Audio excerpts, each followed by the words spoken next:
tuin ni khoi YouTube ma kona video piti download bol ham elo la piti download bol ham tin sei de hin lulu da ni vichi wite. Thank you.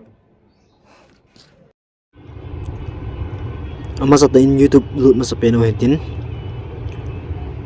ji YouTube lut na hele YouTube ma download khat ve ve ni cha download ni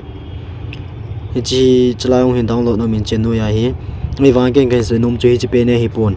hi ji pe na ki download na le a YouTube download bo sa ki ve thei ding hin gallery lang hi lo le mundang danga ki ve thei lo di mi yong sen ki bor thei lo di hin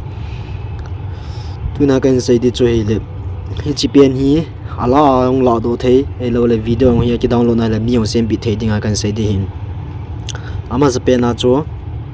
hi ji hi na ding a cho ji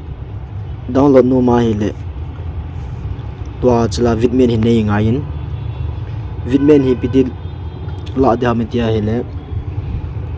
Play Store awang ki mota point tua vidmen hi masang chun ki mona tun wang Play Store ki mota pon le download down so Chrome na loading so le chla na search ding chla hin VIDMATE vidmat til chen ma la mong chom no automatic hong chom do zin ni hin vidmet na hi chela vidmet download ki pen hi chain lut in lang hi le chun chela download ni ki tin chawa chela external download na lut in lang le chun GPS hong lun le chi download APK che bolen lang le chun chi download na lut le chun zo le chi zo hoi la ya piti install bol le dam ta le ning na do tum chela do tum hi me in lang zo le zo cha download na lut in lang le chun chi chung pen pen hi ta na ji ong lu zo pha le download ong ki che le piti install dam di ki na le chi a ki download na so me in lang le chun la hi install he pe di hi ji chu na install do le amala ma langa hi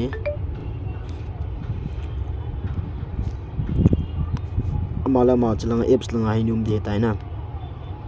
so hi tan twin na tha lu no hi tin example ka bangin ka ki sen lang le mam ni jing ka khan hi namut na ko ni nong ke tho do tai te nong ke tho do hi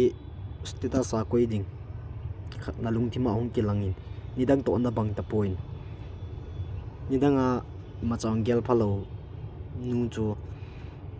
ei lo la gel phalo pa chu ti jing ka chu status a pathin thu la la koi din tha hong no mi nei le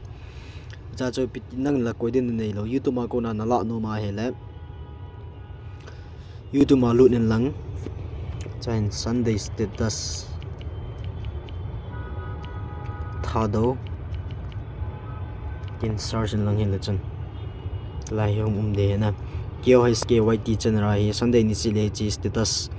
Sunday status kan hong ki upload ji hi in hi ji status changna ke ma kalumin ka imagine pakai jin e hoidama e wa jin kong thau ki de chebang hi na ki download nom ta hi le like ka share cheva share mi in share mi zo phale zo ki download apps ki download me na chon du in lang na chon du zo le hi chi pen hi music nga hi in video na download no ma le anui lang ha hi 360 720 chi zo nang man de tin ki tan 1080p a hoi pen quality hoi pen hi chebanga chi na download na hi le chen download lang hi le chen twin wala piti ki download na mi tia hi le chi chu inzo cho download na mi hi dan chi chu na mo na dinga cho vmet lu nin lang chen ning langa chlaya arrow lim ti ki ko asu ho cho me lang in le chen zo ki download cho chai nom tai na che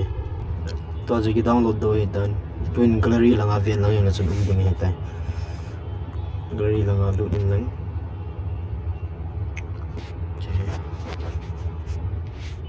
number thum changa